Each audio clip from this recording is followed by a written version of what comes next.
Welcome everyone to the online Bhagavad Gita course. We will continue with our discussion on various verses, various topics we pick up from Bhagavad Gita and a theme that we create, and then we discuss that in order to learn the message of Krishna given to Arjuna and how we can apply that in our practical day-to-day life, because both aspects are critical. The learning, the acquiring knowledge and applying knowledge, both are important. And hence in our we in our effort, we will do both. We'll try to do both. How we can learn together, how we can apply techniques of applying together. So the topic for today is most confidential knowledge. Now this will look at one verse, or the first verse from ninth chapter today. We'll not even be able to complete one full verse. We'll probably look at first line of that verse, and we will soon find out what it contains and what are the how we can analyze it. Also, there will be a lot of opportunity for discussion, class discussion. So feel free to have yourself unmuted whenever time comes and you want to contribute. Feel free to do that. Also, make yourself sit in a comfortably, nicely lit place so that you can feel free to switch on your video also whenever you are speaking, so that everyone can see you. So having said that, let's jump into the topic for today, the most confidential knowledge. So this verse, the section of Bhagavad Gita that we are dealing with right now are the chapters from 7 to 12. Now that's considered to be the nectar of Bhagavad Gita, the cream of Bhagavad Gita. And the chapter 9 is considered to be the most sweetest part of that nectar, the most sweetest part. So it's considered to be extremely sweet, extremely relishable. So obviously we will go slow with today's verse, which comes from the ninth chapter. We don't want to rush and miss out on discussing different aspect of that verse. So we'll try to go as slow as possible, a little bit slower, but we'll make sure that we get good understanding of the concept, and also know how we practically can apply these in our life. So uh, so this is the verse. The verse, I will just stand the verse and then we'll get into the discussion. The most confidential knowledge of Bhagavad Gita verse, first verse of ninth chapter, 9.01. Shri Bhagavan Uvacha Idam tute guhyatamam pravaksham anusuyave jnanam vijnana sahitam yadgyatva mokshashe shubhat. So the translation reads that the Supreme Personality of Godhead said, "My dear Arjuna, because you are never envious of me, I shall impart you this most confidential knowledge and realization, knowing which you shall be relieved of the miseries of the material world."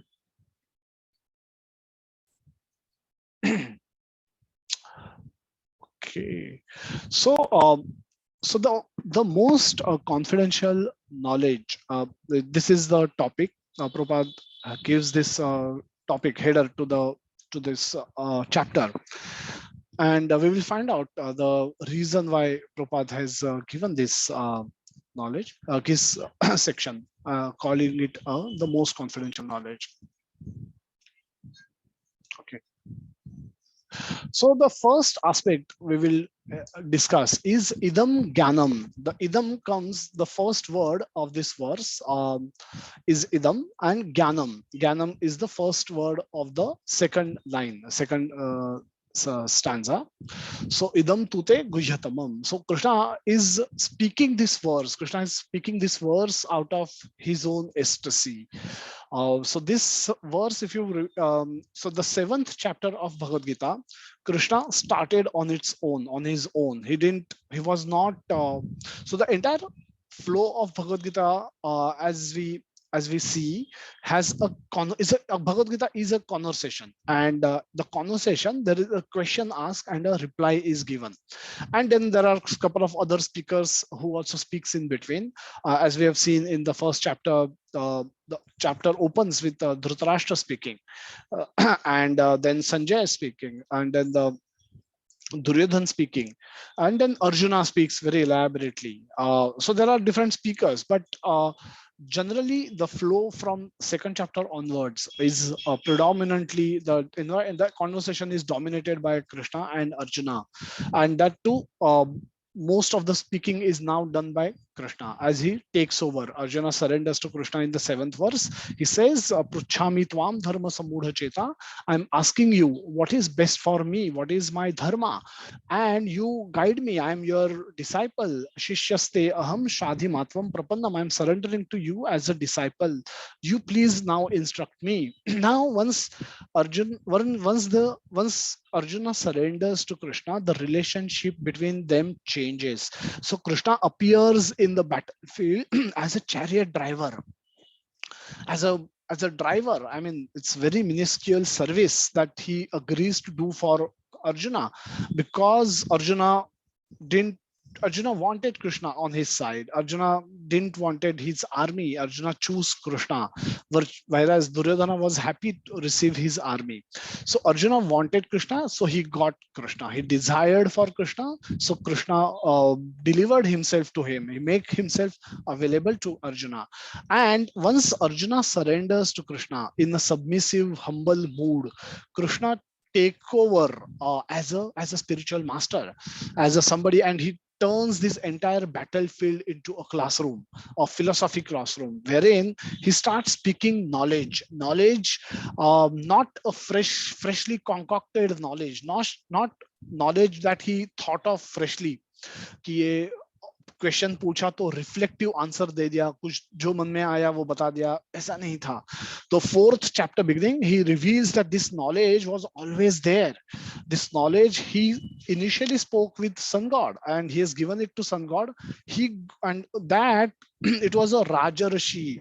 So this knowledge was supposed to be known by the kings and demonstrated by the kings, and should be passed on in that disciplic succession to the next generations. However, in the course of time, the knowledge got lost, and therefore Arjuna was being made the first recipient of the new series that Krishna wanted to begin. And Krishna made Arjuna the first listener because Arjuna was his devotee. Arjuna was his bhakto semi sakha cheti. Arjuna was a devotee. Arjuna was his friend. Sakha, again, very intimately related with Krishna. It was not unknown. Plus, Arjuna was a Kshatriya. Arjuna was the most famous archer of his time, the most famous, most formidable warrior of his time. Nobody could have beaten Arjuna. That was the level of skills that he possessed in archery and in warfare. So Arjuna was an ideal receiver, and if Arjuna were to demonstrate the teachings of Bhagavad Gita, the whole population would have followed, and hence Krishna picked up Arjuna as the first listener. So this is not a freshly concocted, freshly cooked knowledge. Krishna always had given this knowledge to kings, and now he's giving this knowledge to Arjuna because of his qualities. He's a submissive, he is humble, he is his devotee, and he is friend. These were the qualifications why Krishna made Arjuna the first listener of this knowledge in the new series of succession. Then most of the chapters open up. So this chapter 2 itself, wherein Arjuna expresses lots of doubts. Arjuna gives lots of reasons for not fighting, and then Krishna takes over and start replying to clarifying Arjuna's doubts one after another. In between also, Arjuna keep asking for fresh doubts as he hears, as he try to assimilate what has been spoken, he try to understand, वो समझने की कोशिश करते हैं, and जहां जहां उनको doubt आता है वो फिर से सवाल करते हैं. So the third chapter open up with Arjuna asking Krishna, then आपने स्थित प्रज्ञ को ग्लोरीफाई किया है, मुनि को ग्लोरीफाई किया है, और आप मुझे कह रहे हो कि युद्ध करो. सो मुनि युद्ध नहीं कर सकता, और जो युद्ध करने वाला मुनि कैसे बन सकता है? तो आप कृपया मुझे समझाइए कि what is better for me? Should I fight or should I renounce? Then that's opening of the third chapter of Bhagavad Gita. The fourth chapter again, Krishna speak, continue with his conversation, and then fifth chapter again, Arjuna asks a similar question, that renunciation is better or karma sannyas is better, karma is better or sannyas is better. Very specific question. Again he gets confused and he asks, and again Krishna starts answering. The later the seventh chapter also, seventh chapter onwards, the sixth chapter ends on a very significant verse where Krishna says, out of all the yogis, out of all the yogis, जो मुझे श्रद्धा से भजन करता है, श्रद्धावान भजते योमाम, anybody who worship me with a faithfully worships me, that yogi is the ultimate, he is the best, and that Krishna says is my opinion. So Krishna he discusses different yogas, the karma yoga and the ashtanga yoga or dhyana yoga, and he concludes that the devotee, the bhakti yogi, is the best situated, and that is his opinion, and Krishna is supreme God and his opinion is final verdict. There is nobody to have second opinion about it. so that's how Krishna concludes sixth chapter and continues speaking in the seventh chapter, where he speaks about Maya Saktamana Partha, and he gives the path and the process to achieve Krishna. अगर कृष्णा का भजते श्रद्धावान भजते यो माम, तो उनका कोई गोल होना चाहिए, उनका and attain that goal there should be a process. So Krishna gives both. Krishna clearly glorify the process of bhakti yoga and declare the bhakti yogi to be the best yogi amongst all. And later on bhakti yogi hai, to unka goal kya hai, unka objective kya hai, what is it that they want to achieve at the end of performing bhakti, they want to, and what is the process to attain that. So these two things he begin instructing at the beginning of seventh chapter. Eighth chapter again begins, starts with Arjuna asking questions, and Krishna concludes eighth chapter by saying that whoever does whatever you do by doing different activities, devotional service gives you all benefits of all and much more. Therefore, continue to perform devotional service, and that reference he continues in the ninth chapter also. So ninth chapter he begins by saying that, oh Arjuna, you are never envious of me, and therefore I am giving you this most confidential knowledge. And this is what, this knowledge, this knowledge which I am giving is the most confidential knowledge, which I have given you is the most confidential knowledge. And this knowledge, yeah, also has a realized knowledge. It's not just bookish knowledge, it's not just a theoretical knowledge, it is experiential knowledge. So jnanam vijnana sahitam. And once you know this, the ashubha, जो कुछ अशुभ है, जो कुछ inauspicious है, you will become free from all that, free from all that. So that's the glory of this knowledge that Krishna shared. So idam jnanam, Krishna says idam jnanam. Prabhupada also mentioned this in the purport, that idam jnanam, what is the reference, which jnana Krishna is referring to. So let's try to understand that. The knowledge of Kevala Bhakti or pure devotional service, which he had explained in the previous chapter, that's the seventh and the eighth chapter. So the sixth chapter, he concludes by saying that devotees are best, bhaktas are best. Those who are performing Kevala Bhakti or devotional service, they are the best amongst all yogis. And then he go on elaborating the process of bhakti yoga, um, where he establishes himself as the object of that bhakti yoga. Process of bhakti yoga का कोई goal होना चाहिए, कोई object होना चाहिए. So in the seventh chapter he establishes himself as the object of process of bhakti, and he explains the actual process of bhakti as well. in the seventh and eighth chapter. So that is the knowledge about bhakti yoga, knowledge about kevala bhakti is the knowledge that Krishna is referring to. And this knowledge is most confidential knowledge, is considered to be the most confidential knowledge. The process by which you can attain Krishna, who is so supreme, who is so great, who is so much opulent, there is no one equal to or greater than him. And any process which can help you conquer that person, attain that person, is has to be a supreme process, and that's why it's considered to be the most confidential knowledge. The knowledge of bhakti is most confidential, and we'll take a look at a few verses from the earlier chapters which explains, which highlight this knowledge of bhakti yoga that Krishna is talking about right now. So we'll look at the seventh chapter, first verse. Maya sakta mana partha yogam junjam madashrayah asaushayam samagram ma yatha gyasasi tachrunu. So the everything begins by the process of tachrunu. Shrunu is hearing. So we will turn this verse upside down. Upside down means we'll start with the process of Shrunu and come back to Maya Saktamana. So the Shrunu is to hear. Now hear. When Krishna is saying by hearing is one of the most important activities in the process of bhakti yoga. So hearing, shravana kirtana smarana vandana, hearing is one of the limb of bhakti, and hearing is by one of the most important process by itself. So so the here is the beginning of all the spiritual activity begin by hearing. We begin we begin knowing about Krishna by hearing, and it's considered to be the most important activity. What happens by hearing attentively, in submissive spirit, we get samagram gyasasi, we get complete knowledge about Krishna.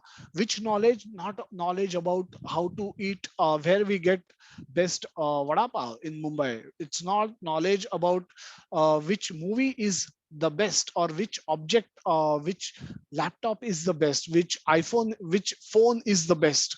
This knowledge is about Krishna, the ultimate knowledge. This knowledge will help us liberate, and that's why this is supreme knowledge. So the full knowledge we can get by hearing, and just like we can get knowledge of material world by hearing, we can get spiritual knowledge also by hearing. But hearing attentively, we can get complete knowledge. How we will get? We can get as per our capability, and not in totality, because Krishna is unlimited. No one can know Krishna in full. So the full knowledge is reference to the one's own capacity. So like a fifth standard boy gets full knowledge, or not, doesn't mean that he gets full knowledge. He gets full knowledge as far as the fifth standard syllables is concerned. The moment he goes to sixth standard, he start getting new knowledge. So next aspect is asaushayam. Asaushaya means doubt, and knowledge will help a person become free from all doubt. Because yoga yunjam karna hai, bhakti process, devotional service karni hai, so we need to be free from doubt in order to be able to perform devotional service. We need to have, if we have any doubts, we will never be able to wholeheartedly perform devotional service. Devotional service has 9 limbs, and the shravanam kirtanam, the chanting and hearing, are the most critical of those limbs, and that we cannot do if we have doubts about Krishna. So it's important to become doubt free. Mad ashrayaha is taking shelter of Krishna in all our difficulties, in all our problems. We should go to Krishna. We can do that when we are convinced that Krishna is bigger than our problem. Krishna has ability to solve our problem and take us beyond the problem. So when we have that faith, when we have that knowledge, then we will be able to take ashraya of Krishna, shelter of Krishna. Yoga Yunjam is performing devotional service wholeheartedly, and once we take shelter of Krishna, uh, the same process of chanting and hearing becomes wholehearted process. We put our heart into it, a soul into it. It doesn't become a stressful process. Sola mala complete karna doesn't remain a stressful activity. Or reading Prabhupada books does not remain it becomes a relishable activity instead. And so that can happen only when we do it wholeheartedly. And that can come when we are taken shelter of Krishna. We can take shelter of Krishna when we become free from doubt. We become free from doubt when we get complete knowledge. We get knowledge by hearing. And all this is done in order to become attached to Krishna. Maya sakta mana partha. So get attached to Krishna. That's the whole process that beautifully Krishna explains. There are other beautiful verses which we will look at briefly, which speaks about bhakti yoga, which glorify the process of bhakti, glorify the devotional service, the process of devotional service, process of bhakti. And it also glorify Krishna, the object of bhakti, the object of our the goal, the object that we want to all seek is to get Krishna. We don't want to go to Krishna asking for a job or a, a wife or a baby or a home. However, we want to make Krishna our object. The Krishna is now our object, and this is a glorification of our object and the process of bhakti, which will help us attain that object. So the first verse which we've seen, yoginam api sarvesham madgatan antaratmana shraddhavan bhajate yomam same yukto tamamataha. So the sixth chapter, 47th verse, which clarifies this doubt of Arjuna, and that conclusively closes the chapter of Ashtanga yoga. That process is so very difficult. Whatever you can want to achieve with that process, you will come to know that the super soul is me. The super soul is what you want to attain by practicing Ashtanga yoga. Krishna says that super soul is nothing but me. So why don't you directly worship me? Shraddhavan bhajate yomam. Why don't you directly worship me? If you do that, you become the best amongst all yogis, because you're directly approaching me. And then you can get me very easily. We'll see that when he explains that later. So if you seek me, you will get me. That's simple. And don't come to me indirectly, come to me directly. Krishna is opening up this channel, the kind of door. He's leaving the door and the windows and the walls. He's breaking all walls to make sure that you see him and you make him your object, and you wish to then attain him. So create a desire, cultivate a desire to attain him. Matah parataram na anyat kinchidasti dhananjaya mai sarvamidam protam sutre manigana iva. You may not want to do that because you don't know whether Krishna से भी कोई ऊपर हो सकता है क्या. तो Krishna says matah parataram na anyat kichidasti dhananjaya. Nobody is above me. I am the ultimate truth. And the whole thing, the whole universe is just like a necklace has a thread inside it. Krishna says I am that thread, and because of me this whole universe is currently fully been as it is functioning and visible as it is right now, which is so beautiful. But it has, I'm the thread which connects everything. Without me, nothing will exist. Devi ha esha gunamayi mama maya duratvaya mam eva ye prapadyante mayam etam tarantite. Another beautiful verse where Krishna is glorifying himself, but he's telling that he's trying to convince us that श्रद्धावान भजते यो माम करना है. तो ये भी समझ लो कि ये है, इसके लिए श्रद्धावान करो. ऐसा नहीं कि I'm weaker. I'm not weak. With my, by surrendering to me, you will be able to even overcome the Maya, Mama Maya, which is Duratvaya, very difficult to overcome otherwise. Why? Because she is Devi. She is my energy. Therefore, she is Devi. But she works under my supervision. But so if you surrender to me, then you can escape from Maya. You can overcome Maya. Otherwise, there is no hope. So Krishna says that. repeatedly that he's establishing himself as the ultimate object of bhakti. He is establishing himself as the ultimate object that you should seek as a bhakta. And that's why he is bringing up this concept and explaining, speaking to Arjuna, so that you become a samshayaha. There is no doubt left in your mind कि कृष्णा की ही भक्ति करनी है और किसी की नहीं करनी. बहुनाम जन्मनाम तेषाम ज्ञानी नित्य युक्त एक भक्तिर विशिष्यते. Again he brings up a similar point, 17th verse, 7th chapter. And repeatedly he's saying that nitya yukta. Again, nitya is a concept of time. कभी कभी भक्ति करता है, नहीं वैसा नहीं, नित्य युक्त करना पड़ेगा आपको. विथ नॉलेज आपको एक भक्तिर विशिष्यते. You have to surrender to me, you have to worship me.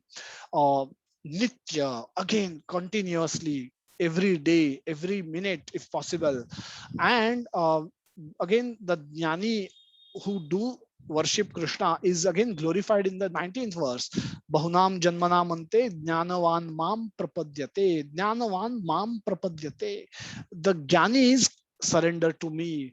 Which jnanis? Those who have learned, those who have knowledge about the absolute truth, they come and surrender to me. And when they surrender to me with knowledge, Vasudevah sarvam iti sa Mahatma sudurlabha. Krishna says such Mahatma is sudurlabha. Durlabha is very rare. Sudurlabha is very, very, very, very rare. So Krishna is glorifying now those devotees who come and surrender to Vasudeva, he himself. Naha prakasha sarvasya yogamayam samavruta.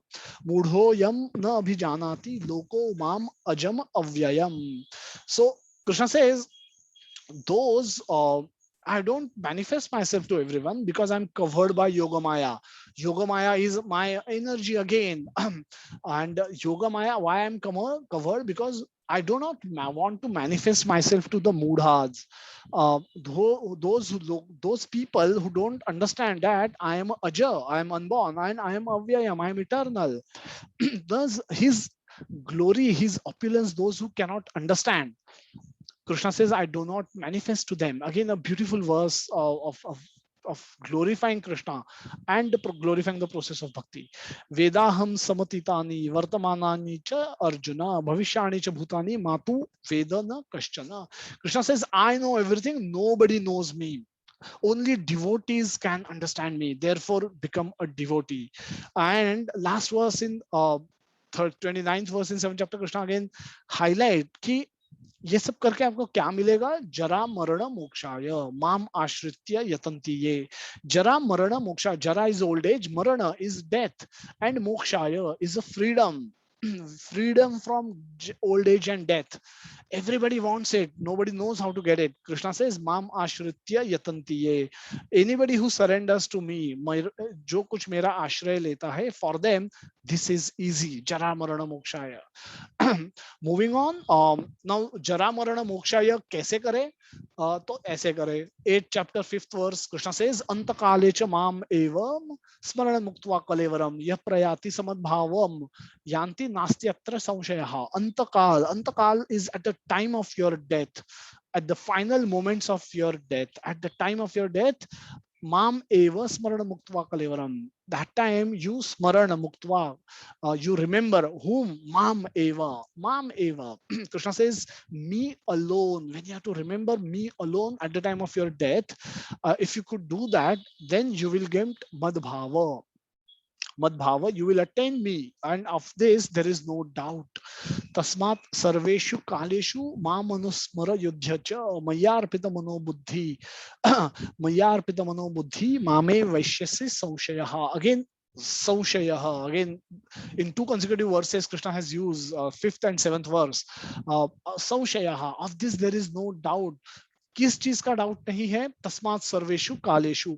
कि अगर आपको at the moment of death Krishna को याद करना है, remember करना है, not just chant his name but also remember him, then you have to do that all throughout your life. Therefore, tasmat Tasmat, therefore, sarveshu kaleshu, all the time, every time, all the time, mam anusmara, mera smaran karke yudhya cha, perform your devotional, perform your prescribed duties. और क्या करना है? मैया अर्पित मनोबुद्धि, आपका मनो और बुद्धि मुझ में निवेश कीजिए, मैया अर्पित, मुझे अर्पित कीजिए, and then you will, this process will become successful. Of this there is no doubt. So Maya Arpita Manobuddhi, another beautiful verse where Krishna says that, Chandra Mahaprabhu says that yena kena prakarena mana Krishna niveshate. Niveshate is invest mind in Krishna. Yena kena prakarena, किसी भी प्रकार आप मन को कृष्ण में लगाइए. So, and this is the benefit that you will attain Krishna. You will be able to chant Krishna's name properly all throughout your life, and at the end of life, therefore, you will be able to remember Krishna. Abhyasa yoga yuktena chetasa nanya नान्यगमिना परम पुरुषम दिव्यम यति पार्थ अनुचिंतयन् अनन्य चेताः सततम योमां स्मरति नित्यशः तस्याहं सुलभा पार्थ नित्य युक्तस्य योगिनः. Another beautiful verse. अनन्य चेताः सतत, अनन्य चेता is without deviation of mind, सततम always, योमाम स्मरति नित्यशः, कृष्ण का स्मरण करना है. कैसे? नित्यशः, एवरी टाइम. तस्या हम, ऐसे व्यक्ति को, सुलभ पार्थ, ऐसे व्यक्ति को यह भक्ति, प्रोसेस ऑफ भक्ति इज सुलभ. बिकॉज दिस नित्य युक्त, बिकॉज ये नित्य युक्त योगिनः, योगी कौन? द श्रद्धावान भजते योमाम. सो everything is so beautifully connected by Krishna, and he's giving the final object and the process to achieve that object. Krishna make himself the final object to be attained and give the process to attain that object through these verses. Purushasa parapartha. So he says you have to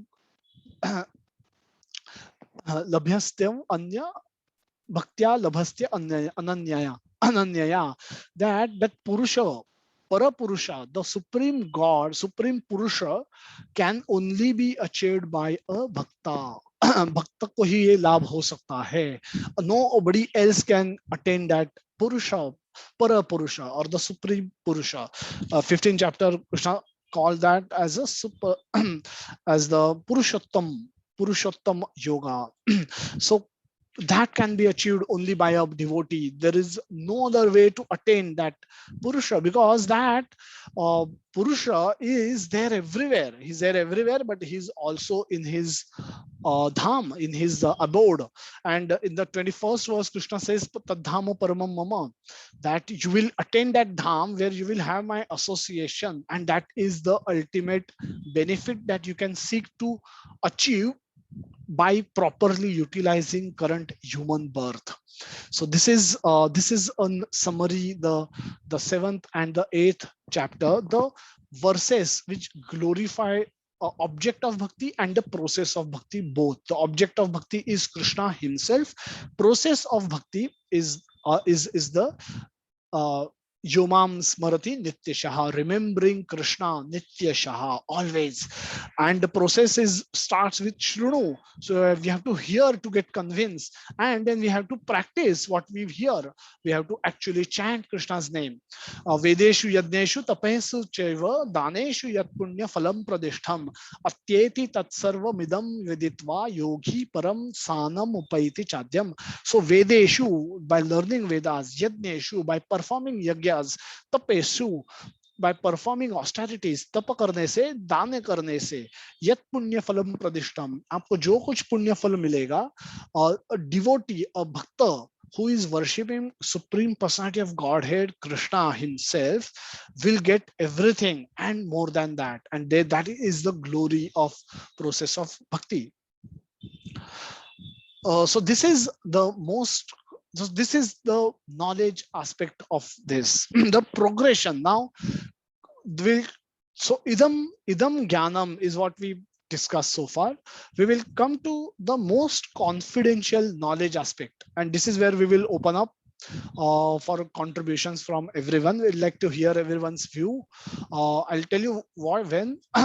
So here Krishna called this knowledge as the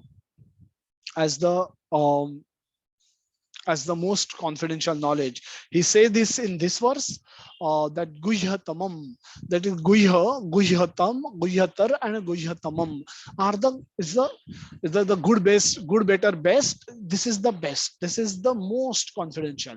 And in the next verse also, again Krishna will highlight or repeat this aspect by calling it not only guhyatamam. This is Raja Guhya. Raja Guhya is the is the king of all secrets. Guhya is a secret, and the king of all secrets is Raja Guhya. So again, the most confidential aspect is brought out of this knowledge. So we will see what does that mean. The first chapter. Uh, so first chapter of Bhagavad Gita um,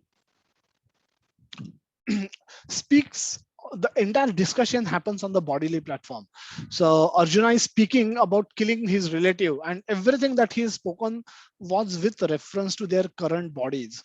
So he was in a Kshatriya body, he was a Kuru Kuru king, he was a Kuru dynasty descendant, and he had brothers, he had gurus, he had pitamaha, he had uncles, he had father-in-laws, and he identify himself as a body, and he see everything with reference to his present body. And so his focus of speech, or the doubt that he expressed, the entire focus is on his current body. And Krishna, when he start giving knowledge, he shift this process, the focus from body to soul. Krishna introduces soul in the discussion. Arjuna is asking, how can I kill my relatives? How can I kill my fathers, forefathers, brothers? Arjuna says that they don't exist. They are not, their current body is their only existence. And all of them are spirit souls. The super soul, later he introduces super soul. He shift focus from soul to super soul. Uh, so from we see this progression from body to soul, from soul to super soul, and ultimately from super soul he introduces that super soul that is referred to in the sixth chapter. We saw those verses towards the end of sixth chapter. Krishna says, I am that super soul who is situated in everybody's heart. So this is the progression. Krishna make ultimately the himself as the object, the end objective for Arjuna. So the entire focus shift from body ultimately come to Krishna. In the previous chapters, we have spoken lot about detachment of matter. That matter, the body can cause attachment, and so and can keep us bound in the material world, can keep us forcibly incur karmic activities, and they may give good reactions, but they may still give reactions. And for those good reactions also, I will have to come and take repeated birth and repeated deaths. So what is the solution? So detach from matter, see everything as equal, see gold and stone as equal, see a guru, a sadhu, and a dog eater as equal. Get detached from matter. That was the focus of discussion. In the current section, the attachment to Krishna is the focus. Now, Mai asakta mana partha. Mai asakta mana partha. Get attached to me is the direct instruction given by Krishna. So this, that way it is far more positive. The sense control.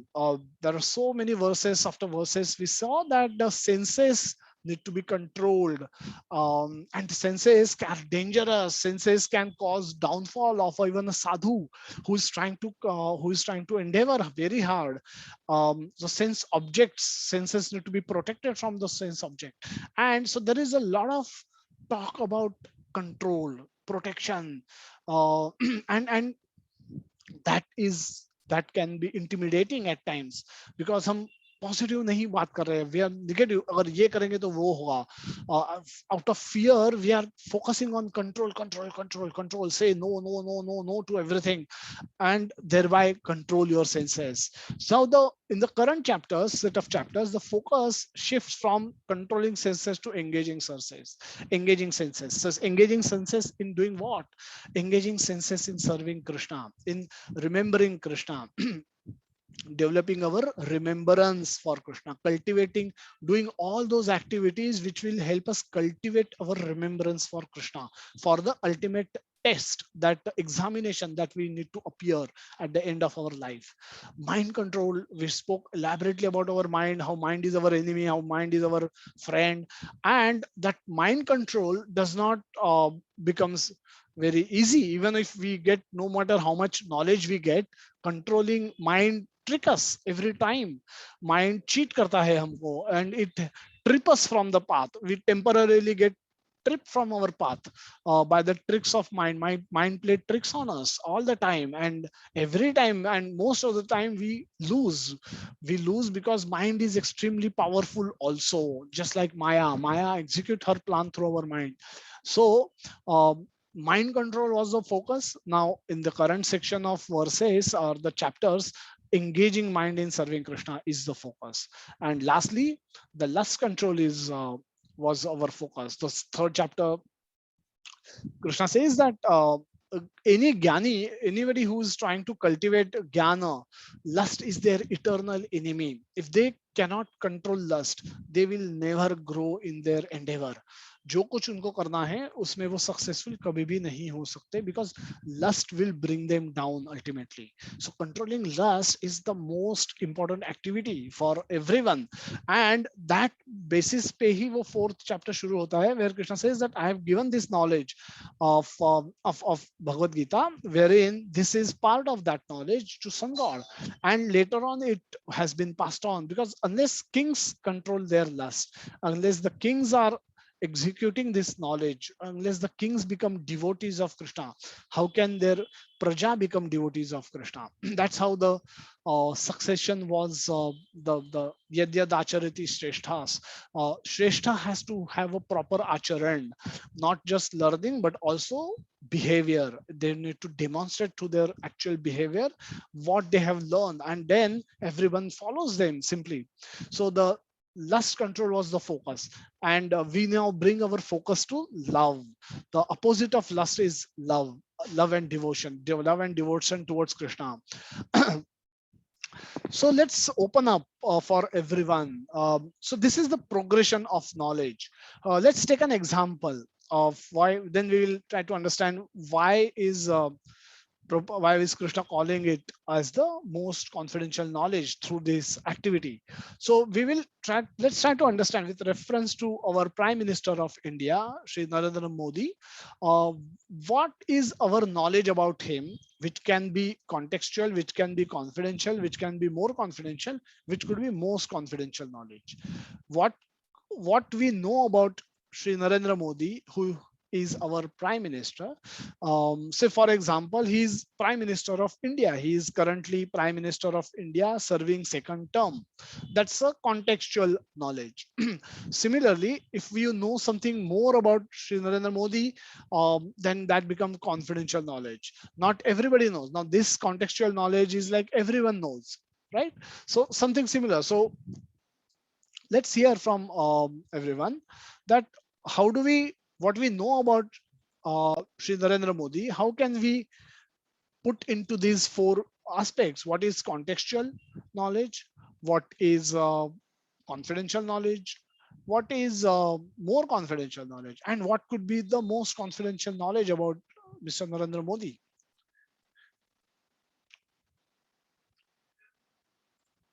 Anybody can unmute, feel free to unmute or type in chat box Yes, and we can pick it up from there. Yes, Vinod Prabhu, Hare Krishna. Prabhuji, Hare Krishna, Prabhuji. We can divide this knowledge into four quadrants. One is the thing which everyone knows, and he also knows, Mr. Modi also knows. That is his public face, public figure. And something which others knows and he doesn't know. Maybe he's, disliking by the people on certain aspect which he feels that he is doing right. That is another aspect. And Okay. other aspect is like what he is knowing and other not knowing is a confidential thing which he knows and we don't know. Okay. And we would like to know. And there are some most confidential thing which say that the particular aspect which he like to have in his life, or which somebody do then that pleases him most. And that most confidential thing is, if a person is behaving like that or doing like that, he becomes the personal associate of Mr. Modi, Personal and associate. he will like him the most favorable person in spite of his opulences or money or anything what is not having physically. So one maybe personal aspect which he liked the most, and that is called Okay. most confidential More knowledge. confidential knowledge. and Okay. and if that person behaving in that manner, he can become closest associate of Mr. Modi. So Okay. similar way, like Krishna, what he liked the most is now sharing with the Arjuna and saying, this is the most confidential knowledge I am sharing. And if some person is doing or behaving like this, then he's the dearest person to me on this earth or in the universe. And he can directly come to me, and that's what I'm assuring here in this knowledge. Okay. Nice contribution. We'll pick up some other comments from chat box. He was CM of Gujarat. Yes, that is the contextual knowledge. He recently introduced Prabhupada 125 coin, 125 anniversary coin, glorified Prabhupada. That is again the contextual knowledge. Correct. What could be more confidential knowledge? Or well, so contextual knowledge everyone understood. That's known to everyone. Probably can be figured out from our Hare Krishna Prabhu ji. Hare Hare Krishna. Krishna Prabhu ji. Yes, ma'am. हाँ प्रभु जी, confidential knowledge में यह है कि उनका वो कार्य किस प्रकार से करते हैं अपना, है ना, कार्य किस किस प्रकार से करे? वो देश की नीति किस प्रकार से तय करते हैं, किस प्रकार से, है ना, उनका दिनचर्या क्या है, वो हर लोगों को मालूम नहीं है. वह जो है उनके पास में जो रहते हैं वह सामान्य दिनचर्या जो है उनकी, वो किस प्रकार से अपना ऑफिस जाते हैं, किस प्रकार से ऑफिशियल काम करते हैं, वह चीज. लेकिन मोस्ट कॉन्फिडेंशियल नॉलेज में यह है कि वह विदेश नीति कैसे तैयार करते हैं. जैसे कि नोटबंदी उन्होंने की, किसी को भी पता नहीं था एक्चुअल में देखा जाए तो ये जो नीतियां जो तय करते हैं, ये तय करने वाले ही, है ना, जानते हैं. तो इसको मोस्ट कॉन्फिडेंशियल नॉलेज पे भी हम कर सकते हैं. वैसे कृष्ण भी जो है अपना क्या है उनका स्वरूप वो बताएंगे, तो मोस्ट कॉन्फिडेंट जो हर एक व्यक्ति को नहीं पता होगा, Okay. तो इस कंटेस्ट में हम कह सकते हैं मोस्ट कॉन्फिडेंशियल नॉलेज में. नाइस. उनकी मुकेश बाबू का एग्जांपल अच्छा था कि वो काम कैसे करते हैं. Now that is not visible to everyone. We don't live in the PM office. So that is something that only very few of us will know. What is known to public is what is known to public. But वो office कभी कितने बजे आते हैं, office में काम कैसे करते हैं, उनके सेक्रेटरीज कौन है, उनसे इंटरेक्ट कैसे करते हैं, और this kind of become a more confidential knowledge because those who are, it is not visible to everyone, but those who are more closer to him can only know this. Jairam Prabhu, you want to speak? You mentioned something. Interested in the welfare of people and development of the country, confidential, interested in promoting his party, or most confidential, grooming next level leaders could be the most confidential. तो उन्होंने examples दिए हैं. Jairam Prabhu, you want to say something? Yeah, so what I think was mainly from his context. From his context, what you're looking, obviously, we do not know. I know he's an early riser. He still does his yoga and puja in the morning. And he's a strict vegetarian. He has his own cook who travels with him all over the place. I've interacted with him quite a few times from the company standpoint on projects and all. But nevertheless, I think from his standpoint, that is the things that I thought was obviously interested in the development and welfare, which I think is very contextual also in this case. So, and second is, if you look at confidential, obviously he has to, I think they must be having an aim, maybe him or a party, to make it more not a regional but a more a nationalist party. And obviously at some point of time, nobody knows who is going to be his successor. They have an age bracket beyond 75 or something. You cannot be in the power. So what happens after that? Who is okay. going? So I thought maybe from that standpoint, I was just looking at it. Very nice, very nice. Bhagesh Mata, you want to say something? Hare Krishna, Prabhuji. Hare Krishna. Prabhuji, I think most confidential में वही आएगा ना, like उनके क्या plan से जो उनके ही लोगों को भी नहीं पता हो. Like for even their parties also don't know. Like even like Krishna के जो प्लान्स है वो हमें समझ में नहीं आते हैं at times. So similarly, Narendra Modi के दिमाग में भी कुछ प्लान्स होंगे जो उनके पार्टी वालों को भी नहीं पता होंगे. So that can come into most confidential. Yes, that can be more confidential. So we'll see. Yes, as we understand, we are going closer to a person. Our dimension changes. As जैसे कि हमने शुरुआत की, we started by saying that is a he did this. He's the CM of Gujarat. He comes from Gujarat. He speaks Gujarati. He's prime minister, the second term prime minister, which is known to everyone. That's like public knowledge. More confidential, as Mukesh Prabhu or a lot of even Jairam Prabhu rightly contributed, saying that as we go closer to a person, we started getting a close pick view of that person. We understand that person more closely. Then we talk about the uh, how he handles his day, how when he meet people, when he does planning, and then more, that's the confidential part of it. More confidential could be his party strategy, because in the confidential part again he's stuck with the Prime Minister of India tag, and he's still doing and functioning as a Prime Minister of India. So let me just mute everyone.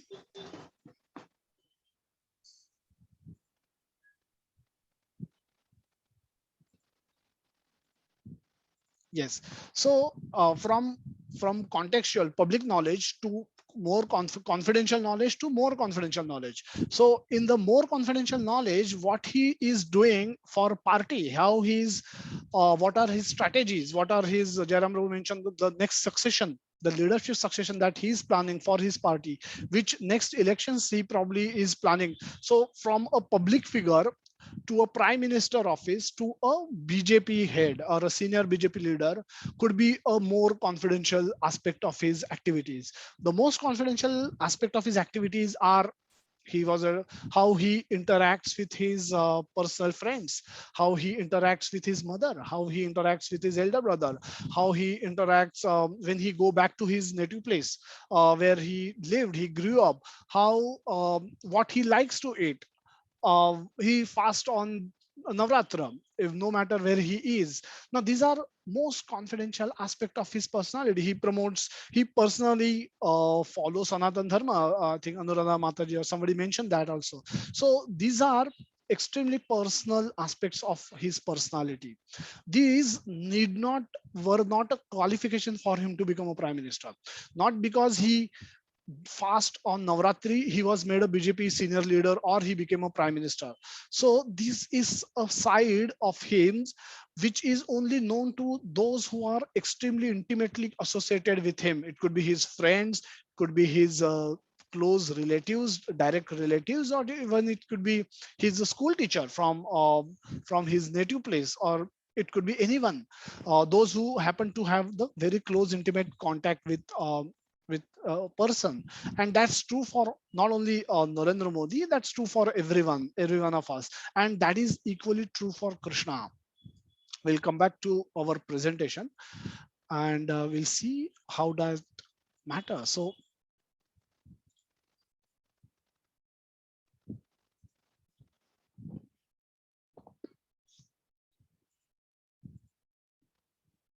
okay, so the as we go closer to a person, we start getting a deeper inside view of that person, and that aspect is considered to be the as that's the progression of knowledge, becomes from contextual knowledge, public knowledge, to confidential knowledge, to more confidential knowledge, to most confidential knowledge. And we will do something similar. Prabhupada is saying that Krishna is saying that now what you will learn is something similar. Now you from external to internal, and from internal within, I will glorify, you'll understand my glories in such a way that that the ninth chapter not only glorifies Krishna but also glorify his devotees. The process of bhakti itself is glorified by Krishna, and Krishna says anybody who follow this process, I become indebted to such a person, I become surrendered to such person, I become servant of such person, I become servant of my devotees, I serve my devotees, I do whatever they want, I get purchased by my devotees. Can you, anyone who is so great, if he can be purchased by following a process, that process has to be extremely confidential, extremely crucial, extremely important. And that's what Krishna reveals, that's what makes this knowledge the most confidential knowledge. The third verse which we will discuss today is Anusuyave. Anusuyave means non-envious of Krishna. How do we understand this point? How do we again, we'll go back to the discussion that how do we know that we don't even know Krishna personally, what to speak of becoming envious of him? Why is Krishna saying that you're you're non-envious of me? If you're non-envious of me, then becomes kind of a qualification to receive this most confidential knowledge. You can receive this most confidential knowledge provided you are non-envious of me. Why? What is the connection? Why is this reference? We, material life, material world, we know so many people, people become fan of Narendra Modi, people become, we have various fan clubs that are there. Rajnikant fan club, Amitabh Bachchan fan club, Narendra Modi fan club, Steve Jobs, lot of business people idolize behind him. There could be sportsmen, Sachin Tendulkar, with those who start playing cricket, they want to become Sachin Tendulkar or Virat Kohli. We don't feel envious of any one of those. We just want to become like them, but we don't feel ki envious नहीं होते हम, envy नहीं होती हमको. We just idealize on them कि अच्छा ये है, हमको भी वैसे बनना है. And but Krishna, why is that he's saying that we are all envious of him? Anybody wants to say anything? We are taking the third point, envy. We started with idam jnanam, what is this knowledge?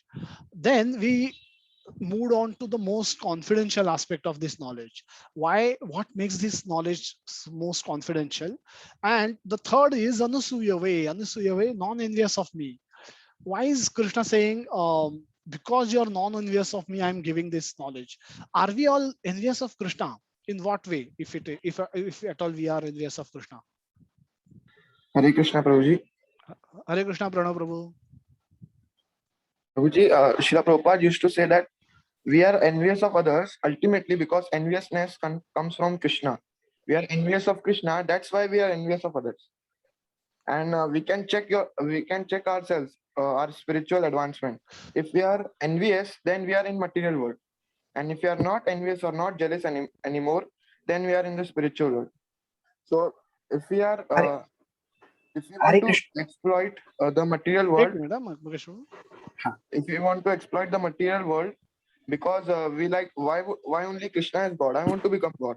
So if that kind of attitude we'll have, then we'll never understand Krishna and his confidential knowledge. So that's why he's saying, Arjuna, that you're non-envious of me because you're my dear friend. Okay, so dear and friend has some connection with remaining non-envious, and envy comes from Krishna. Chandramohan Prabhu, you want to say something? Then we'll go to Mukesh Prabhu. Hare Krishna, Prabhuji. Hare Krishna. Prabhuji, I mean, you shared initially that we were all part of Goloka at one point of time. It is because of our enviousness about Krishna. Why is everybody serving him? Why is everybody rendering their devotion to him? I can also be as good as Krishna. I can also be. So Krishna told, fine, you go and you enjoy your time. But Prabhuji, this is the answer. And I also have a question. In which shloka or which chapter of Bhagavad Gita has Krishna told this, that we were all part of Goloka, and because of our enviousness, we came down to the material world? 7.27, Ichha Dvesha Samuthena Dvanva Mohena Bharata. And so 3.10 is where he said at the beginning of creation, everybody was sent to this material world, and for endeavoring, try to become happy and liberate both. That was the beginning. And Ichha Dvesha Samuthena, the moment you cultivate Ichha and Dvesha, Ichha is a desire to enjoy independently of Krishna. Dvesha is Anusuya way. That's the jealousy, that's the hatred towards Krishna. And the moment these two things get cultivated in our mind, in ourself, we become disqualified to remain in the spiritual world, and then we end up coming in the material world. Thank you so much for your contribution. Mukesh Prabhu, you will go to Mukesh Prabhu, then we'll see if anybody else want to contribute. Hare Krishna Prabhu ji.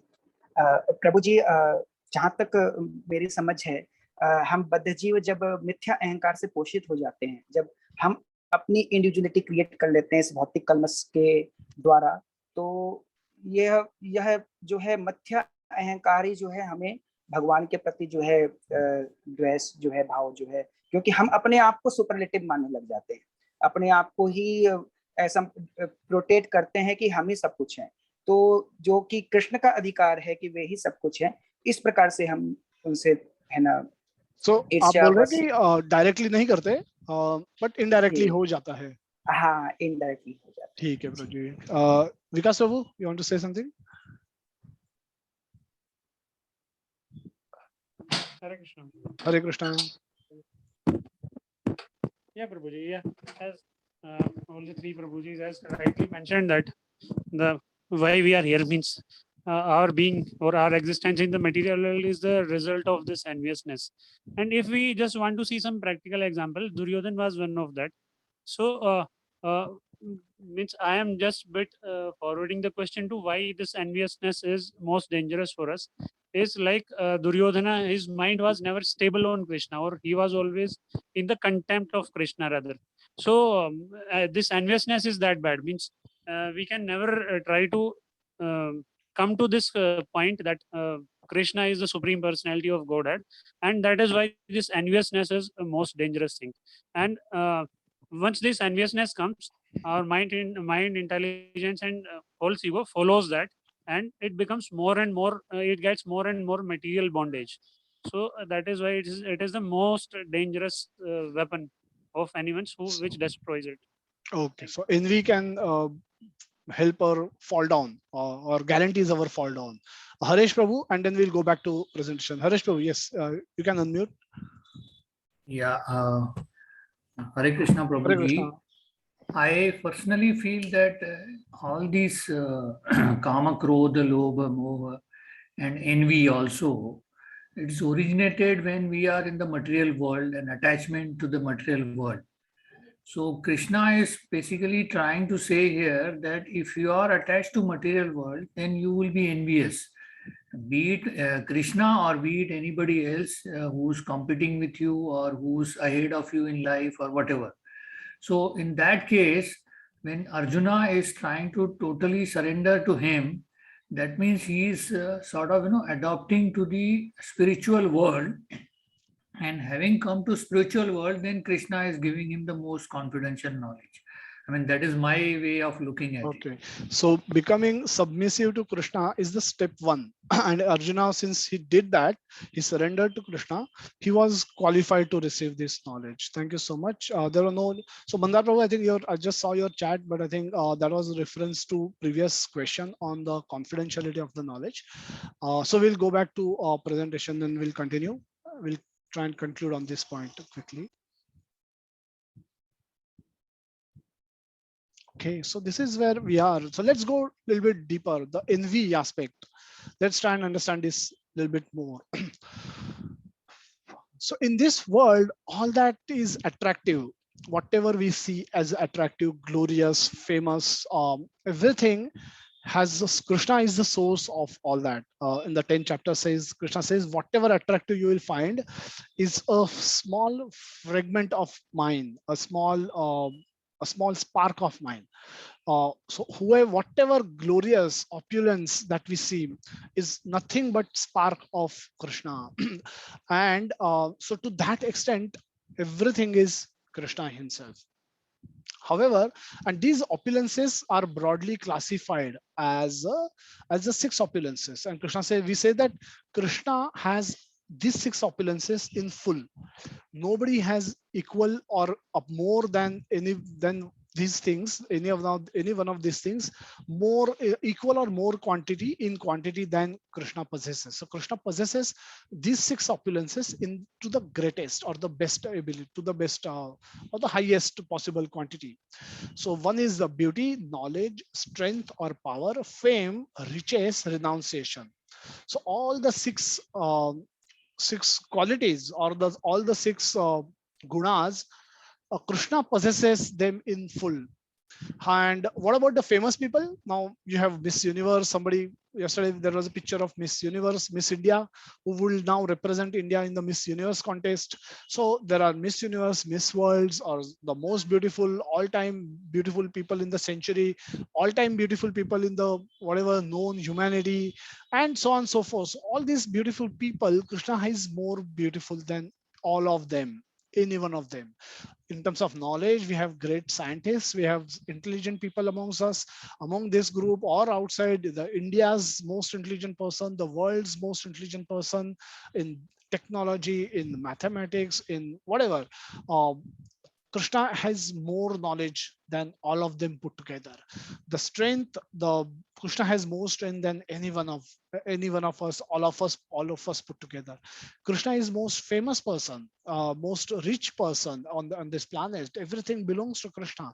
Whatever we possess is also actually owned by Krishna. It just been handed over to us for the we are just caretaker. We may possess land, but we never created land in the first place. So how can we own land?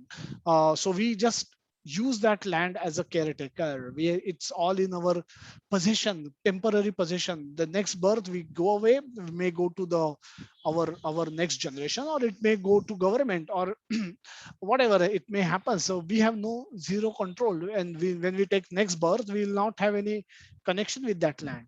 So that riches, the fame, the renunciation, the Krishna is renounced. He, in spite of owning so much, he's not he prefer wearing a flower garland and rather than jewelry.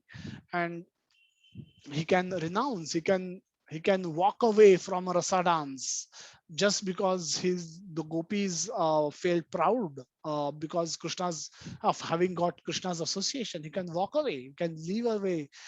So Krishna is most renounced person. The famous people in the world, why did they become famous? Because they possess one of these quantities, one of this quality in a very, very small quantity than all of us. So it is more than what we all possess, we all might possess, but it is very, very small as compared to what Krishna possesses. And hence, uh, hence we see famous people and then we think that we become inspired to become like them. Now, in a way, we want to become God in our respective field of activity. So Sachin Tendulkar is God of cricket. Um, Amitabh Bachchan could be God of acting. Something. So we all want to be God or a semi-God or a say-me-God. We want to be known as the best, the undisputed best in our field of activity, and which is not per se bad. Now that if one, because all the talents and the skills and the qualities that Krishna has given us, if hopefully we will put them to good use, we don't become bad in bank, we don't become excellent in bank robbery or lock picking, opening locks of people's homes and then robbing them. That's not the skill set that we want to cultivate and enhance. But provided we've been given talent, we've been given skills, we've been given qualities, all of this has been given by Krishna. If we can put them to good use uh, rather than wasting them, then that's good. That we should acknowledge Krishna, we should acknowledge Krishna for giving us all this, and we should put it to proper use. That's proper use. So which is not per se bad. However, generally non-devotees perceive Krishna as a someone or perceive God. Non-devotees might not be even aware that Krishna is God, but their perception about Krishna comes because Krishna is a controller. Krishna is restricting us. Krishna is giving us suffering, giving us punishments, and while he himself is having good time in spiritual world. Hence, we envy Krishna. Hence we develop this envy towards Krishna. The first reason is we made whichever field of activity we want to excel, Krishna has already excelled in that. So in that way, we are competing, trying to compete with Krishna. So that's an indirect way of envying Krishna. And a direct way of envying Krishna is because we don't like God. The atheist population of this country or the world think that God is putting us to suffering and God is controlling us. God, worshipping God means tell us what all I cannot do. uh, the first word is no. You can't do this, you can't do that, you don't do this, don't say this, don't. So there is a lot of restrictions that one may feel that one gets into a lot of restrictions if they wish to perceive or they wish to pursue any process of bhakti, any god they want to develop, they want to follow any god or follow any process of bhakti. So, and God is giving sufferings because he's doing nothing. Earthquake happens in Nepal, God just watch helplessly. Um, tsunami comes, people just, cities get washed out, and God is dancing maybe in this with gopis in material spiritual world. He doesn't care about us, so he's giving us punishment, he's offering us suffering while he is enjoying. And why not envy? That's good enough reason for us to feel envious of Krishna, if at all we know Krishna is God. So this again creates envy for us. Anusuya way. How do we see this? How do devotees see Krishna? Or devotees see Krishna conversely, inversely, completely opposite of what a non-devotee may see. Devotees see Krishna as a guide, as a friend, as a partner of someone who is offering help through teachings of Bhagavad Gita. So we are where we are because of what we have and what we have done, not by accident, not by lottery that we just got into this kind of a situation for ourselves. It's by our own endeavor. We have endeavor for our current position in past. But there is a hope. There is a process. There is a process that we can follow. Process of bhakti we can follow, we can take up. And that Krishna give through manual of Bhagavad Gita. That's why Bhagavad Gita is called manual of life. It has to be read when people are alive, understood when people can do action according to those instructions, and practically implement the teachings of Bhagavad Gita. It is not to be read in front of a dead body who has left the body, the soul has left the body and can't understand anything, can't do much about it, can't undo his wrong actions. It's for those who can do something while learning Bhagavad Gita. That's where that's how devotees look at Krishna. He's not just personally enjoying, but he's also inviting us to his abode through his instruction. Very clearly, he says, when he says that Tat Dhama Paramam Mama, once you attain me, you will get that Dhamma. You will also enjoy with me eternally. You will be able to serve me eternally. I will be able to serve you eternally. And that's the eternal life that Krishna is offering us, not just limiting us कि आप यहाँ पड़े रहो मैं वहां कर रहता हूँ, but he's opening doors, he's breaking walls to allow us to enter it. And he's not the one giving us suffering. We get it by our own efforts in past historical efforts, maybe in this lifetime or past lifetime, but we are getting it by our own karma. And he's desiring us, he's ever desiring us to come back to him more than what we desire to go back to him, more than our desire to go back. He's desiring us to get us back to his abode. His what about offerings? Krishna is Atmaram. He's fully satisfied, and he doesn't need us to chant his name. He does not need us to glorify him. If I do something well, if I win a gold medal, if I come first in my state in some examination, I want people to come and congratulate me, because that medal, that mark sheet will give me some happiness. I would have worked hard to get that, but that happiness will just go if nobody come and congratulate me. That will be very horrible feeling. I'll not know what is wrong if nobody comes and congratulate me. So we want ourselves to be glorified, not ourselves to be we want our name to be glorified. And Krishna doesn't need that. Krishna don't want that, doesn't care for that. But if anybody does it, he becomes bound by that action. He loves those person who do it. He's not hungry, he's not homeless that he need temple, but these are way in which we can purify our own consciousness. By doing this, by glorifying Krishna, we can become humbler, we can become more submissive to Krishna, we can become more closer to Krishna. By offering him food, we can purify our food, we can take prasad and we can purify our senses by that.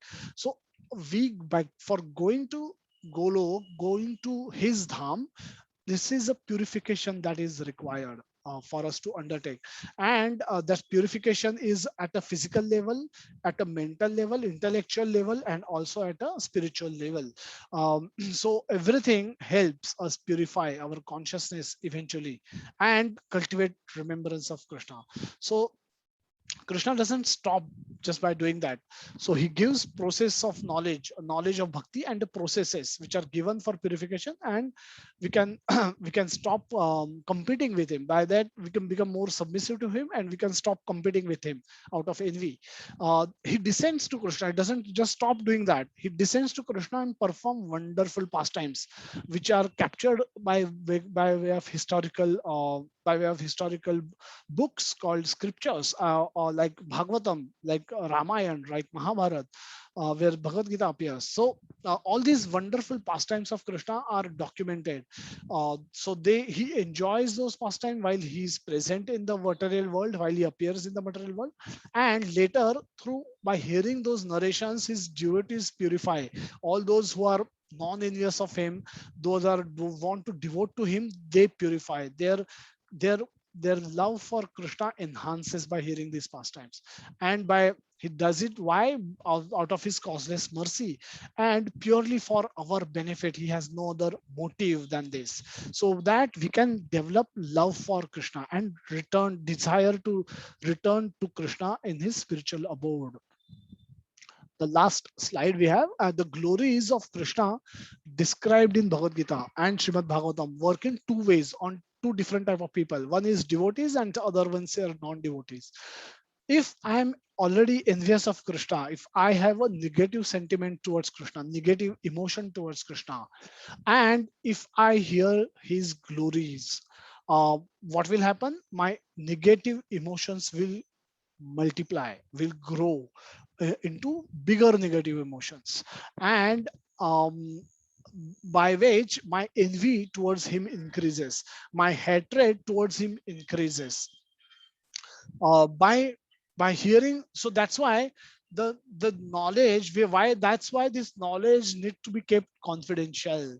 Knowledge cannot be understood by non-devotees, because if they hear Krishna's glories, their hatred towards Krishna will increase. They will burn by envy more. They'll burn by envy more by hearing glories of Krishna, and that creates bigger and bigger spiritual misfortune for those people. Their path to return back to Krishna becomes more difficult if they hear Krishna's glories, if non-devotees hear Krishna's glories, and that has an effect of enhancing their hatred towards Krishna, their envy towards Krishna. They burn more because of Krishna. Then that creates a bigger and bigger spiritual misfortune for such people. And therefore, Krishna says, Naham Prakasha Sarvasya, that I am not manifested to everyone, not because I want to conceal my identity, because it is unfortunate for those, if they happen to hear my glory, it's going to be bigger, it's going to cause bigger problem to them. Their path for them to return to Krishna, return to me, is going to become more and more difficult, and hence I don't reveal myself to them. I don't i don't reveal myself to them. I don't so there I don't give them intelligence by which they can understand me properly. And then then who can understand Krishna properly? This becomes property of his devotees, those who are non-envious of him, those who are submissive to him, and those who already has some positive sentiments towards Krishna, some positive emotion towards Krishna. We may not have love for Krishna at this point of time, but we may have some positive emotion towards Krishna, and that emotion gets enhanced by hearing glories of Krishna, because we already have a positive emotion. And for those devotees who already possess positive emotions, positive affection towards Krishna, when they hear Krishna's glories, they hear Krishna's pastime, the same pastime act to purify them more, to help them grow more in their love, to develop more affection towards Krishna, to bring them closer to Krishna. So we see with contrast, the same instruction, the same pastime told to two different people can actually act in a opposite ways, and hence we need to be very careful while sharing our knowledge of Krishna consciousness with non-devotees. Not that non-devotees don't have hope, but they have to somehow or the other become non-envious of Krishna. They have to accept Krishna as the supreme personality of Godhead. And that's what Prabhupada mentioned in the sixth page of introduction to Bhagavad Gita, right up front, that if you happen to be a non-devotee, you will read the same Sanskrit verses and you will get a completely contrasting meaning, opposite, wrong meaning. And using that meaning, you will never be able to uh, come closer to Krishna. You will never accept Krishna as in his glorious position. So we'll summarize and then we will open for question and answer and comments. So the most confidential knowledge is only meant for devotees who are desiring to cultivate affection for Krishna, cultivate love for Krishna, and cultivate an attitude to serve Krishna. So the affection, love, and service to Krishna, that's we translate as devotional service. All the three components are necessary. The knowledge gives us philosophy.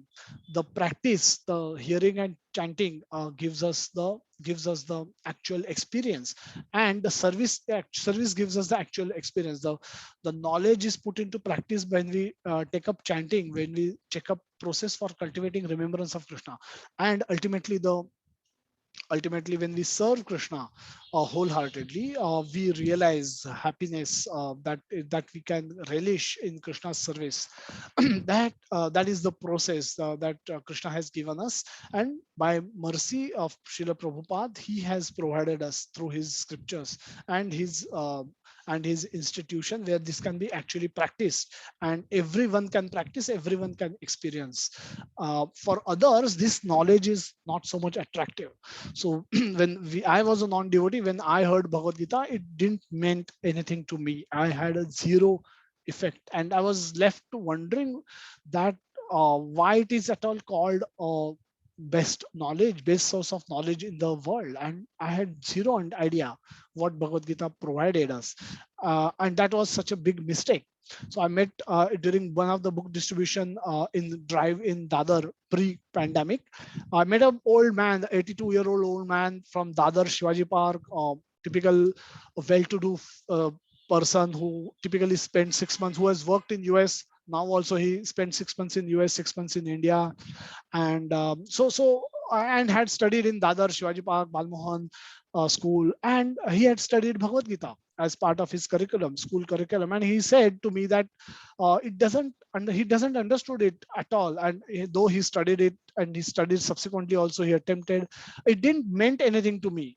He's a visit AI engineer, so he said, my life, I don't think my life would have changed even one bit had I not learned Bhagavad Gita as part of my school. And that's so much unfortunate. That's so unfortunate that we've seen people's life change upside down. People's fortune changes. We see so many examples. And here is a person from India who's saying he doesn't think, or he doesn't believe anything in his life could have been different had he not read Bhagavad Gita. That's not true at all. That's because for those who are non-devotees of Krishna, those who are envious of Krishna, either directly or indirectly, they will never appreciate this knowledge. For them, this knowledge itself is not revealed. The words are same, the meaning is not revealed. The words are same, the the message is not revealed. The message revelation happens with mercy of Krishna, and that therefore a student of Bhagavad Gita must develop this submissive mood towards Krishna, as advised Krishna and his devotees, as advised by Srila Prabhupada in Introduction to Bhagavad Gita. That makes him free from envy from Krishna, which is the fundamental requirement for understanding this knowledge and making progress on the path of bhakti. So what we have done is we have just looked at first line in the first verse of chapter 9, and we will explore this verse a little bit more. We will look at the Jnana Vijnana. Why is Krishna referring to Vijnana? What is science? Where is science? Where does science comes from? So we'll look at that aspect of Bhagavad Gita, of that verse. And the Pratyaksha Vagamam. Pratyaksha Vagamam is comes in the second chapter, second verse in the same chapter, and that is the directly experiential aspect of this knowledge. So this knowledge is not a theoretical knowledge that I may speak and you may forget later. 1 hour later you may just forget. It has to be personally experiential knowledge, and it's open to everyone to experience this. And how we will look at it in the subsequent sessions on this 9th chapter. So I intend to go a little slow in this chapter. It's extremely sweet chapter. It's a very relishable chapter. It's unlike other chapters where there are a lot of instructions. We've seen this chapter provides us with very sweet verses that we can discuss, and we can all learn together. So I will stop here, and we will wait for any comments, question, and from anyone